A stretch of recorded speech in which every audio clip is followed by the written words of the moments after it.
बहुत बहुत धन्यवाद। लेकिन एक सीख लेकर जाएं कि स्वयं को परिवर्तन करना है। और वो क्यों करना है?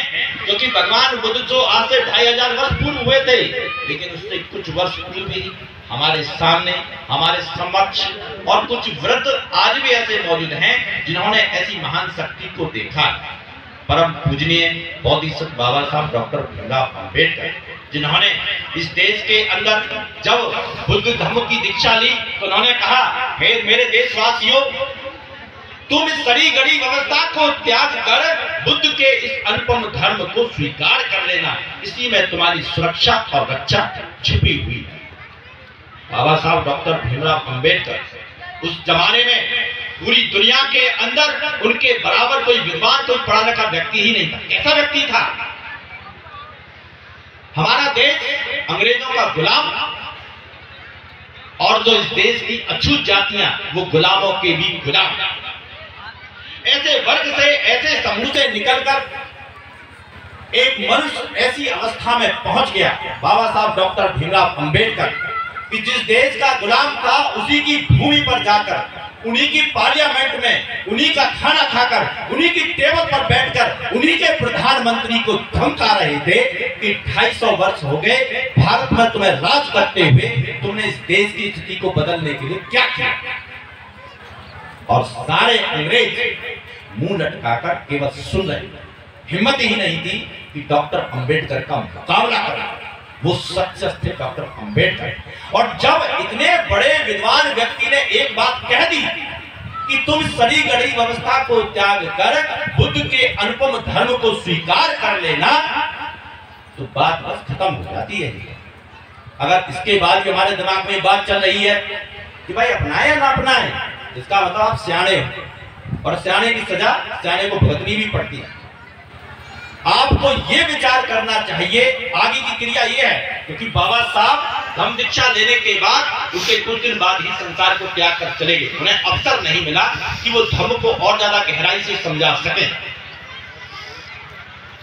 तो आपको क्या समझना है कि आखिरकार बुद्ध के इस अनुपम धर्म को स्वीकार करके हम अपना कैसे भला कर सकते हैं, कैसे हम अपने रिश्तों को मजबूत कर सकते हैं, कैसे पति पत्नी के बीच प्रेम पनप सकता है, कैसे भाई भाई में भाईचारा बढ़ेगा, कैसे गांव के अंदर जो जातिवाद का भेद है वो कैसे खत्म होगा, कैसे लोग एक दूसरे के साथ एक साथ बैठकर एक ही थाली में खाना खाएंगे, कैसे सभी लोग एक घाट पर पानी पिएंगे। क्योंकि बुद्ध को अपनाने का मतलब केवल इसलिए नहीं क्योंकि मैं कह रहा हूं, केवल इसलिए नहीं क्योंकि बाबा साहब कह गए, इसलिए क्योंकि आज दुनिया युद्ध से जूझ रही है। और पिछले 7-8 महीनों से हम देख रहे हैं रूस और यूक्रेन का युद्ध, दोनों में युद्ध चल रहा है, दोनों को भड़काया जा रहा है। और उसमें कौन जान गंवा रहा है? जो बेचारे असहाय कामकाजी हैं, जो पशु पक्षियां हैं, वनस्पतियां हैं, बिना कारण ही वो नष्ट होती जा रही हैं, मरते जा रहे हैं, बर्बाद होते जा रहे हैं, और केवल किस लिए? अपने अहंकार के कारण। इसलिए आपने गाना सुना होगा, युद्ध नहीं बुद्ध चाहिए, युद्ध नहीं बुद्ध चाहिए। इसलिए आज इस दुनिया को बुद्ध की जरूरत है, क्योंकि बुद्ध ही इस दुनिया में शांति कायम कर सकते हैं। इसलिए अपने मन से ये विचार निकाल दें, क्योंकि आप हम सब में से कोई भी बाबा साहब से बड़ा ज्ञानी नहीं है। और जब ऐसे महापुरुष ने एक बात कह दी कि सड़ी गड़ी व्यवस्था को त्याग कर बुद्ध के अनुपम धर्म को स्वीकार कर लेना, खत्म। इसके बाद सोचना ही नहीं है, इसके बाद तो आगे बढ़ना है। और आगे बढ़ने के लिए क्या करना है? अपने जीवन में एक श्रेष्ठ गुरु बनाना है, अपने घरों में बुद्ध कथाएं करनी है, और जन्म से लेकर मृत्यु तक जितने भी संस्कार आपके घर के अंदर होते हैं, वो सभी संस्कार केवल और केवल बौद्ध परंपरा से ही कराने हैं। बच्चा पैदा हुआ है, उसका नामकरण बौद्ध परंपरा से कराएं। बच्चे का जन्मदिन है, उसे बौद्ध परंपरा से कराएं। घर के अंदर शादी है, शादी बौद्ध परंपरा से कराएं। कोई बीमार है तो भी बौद्ध गुरु को बुलाएं। अगर घर के अंदर कुछ खुशियां आई हैं तो बौद्ध गुरु को बुलाएं। घर के अंदर कलह है तो बौद्ध गुरु को बुलाएं। और अगर किसी की मृत्यु हो गई है तो भी वो अंतिम संस्कार केवल और केवल बौद्ध परंपरा से ही कराएं। और वो किस लिए? वो इसलिए ताकि इन अवसरों पर आकर जब गुरु आपके यहाँ आते हैं तो उस समय से संबंधित आपको जीवन का नया नया ज्ञान दें। उस समय जब गुरु आते हैं और जब वो ज्ञान देते हैं तो आपके अंदर, आपके परिवार के अंदर मैत्री मजबूत होती है, भाईचारा बढ़ता है, प्रेम संबंध बढ़ते हैं, आपका परिवार तरक्की करता है, आपका परिवार बुराई से हटता है और अच्छाई की तरफ जाता है। ऐसा इसलिए, लेकिन कहीं आप आडंबर और पाखंडी ना बन जाएं। आडंबर और पाखंडी पता है किसे कहते हैं?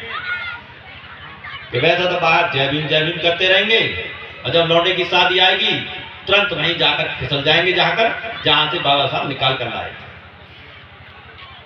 वैसे तो पूरी जिंदगी पंचशील का झंडा लिए चलते रहे और लौंडे को जो जरा सी एक गाड़ी थोड़ी बड़ी सी क्या दे दी, ऐसे कर लो, कोई दिक्कत ना हो, कोई परेशानी। यानी कि आप आडंबर उसको कहते हैं कि आप अपने ऊपर एक आवरण पहन रखा है और आप सामने वाले को धोखा देना चाहते हैं और आप ये नहीं जानते उस धोखे के शिकार सबसे पहले आप स्वयं ही बने, स्वयं ही बने। इसलिए आडंबरी और पाखंडी बनने की जरूरत नहीं है, जो है सो है। बस बाबा साहब ने कह दिया तो बस मान लिया, इसके बाद सोचने की आवश्यकता नहीं। लेकिन आप में से बैठे जो व्यक्ति नए हैं, जिन्हें अगर नहीं पता है तो इस बात को समझ लें और जान लें कि बुद्ध के धर्म को अपनाने से पूर्व आप उसकी थोड़ी थोड़ी जानकारी ले लें, क्योंकि बिना जाने अगर मानोगे तो पता नहीं कहीं एक और समस्या में जाकर ना गिर जाओ। कभी बुद्ध के नाम पर ही कोई और समस्या मत कर जाना कभी, तो फिर एक कोई फायदा ही नहीं हुआ फिर। इसलिए समझना और जानना जरूरी है, और ये समझने जानने के लिए अपने घरों के अंदर, अपने परिवारों के अंदर, मोहल्ले और गांवों के अंदर बुद्ध कथा करानी बेहद अनिवार्य है। इसलिए गुरु ना तो परिवार में होते, ना रिश्तों में बनते, बस वो गुरु होते हैं, वो सभी के होते हैं। सारा जमाना उनका होता है और वो सभी के होते हैं। उनका कोई नहीं है लेकिन सब कुछ उनके होते हैं। इसलिए ये भेदभाव अपने मन में ना रखें कि फलाने घर का है, फलाने परिवार का है, फलाने का रिश्तेदार है, फलाने के संग आया है। अगर आप ऐसी भ्रांति लिए अपने मन में घूम रहे हैं तो आपने अपने लिए ही तरक्की के रास्ते बंद करते जा रहे हैं। उनका कोई दोष नहीं है, उनका काम तो एक ही है, क्योंकि भगवान बुद्ध ये कहते हैं जो बदलना चाहे उसे बदलो, जो सीखना चाहे उसे सिखाओ, जो तरक्की करना चाहे उसे तरक्की का रास्ता सिखाओ। बाकी में अपना सिर मारने की आवश्यकता नहीं।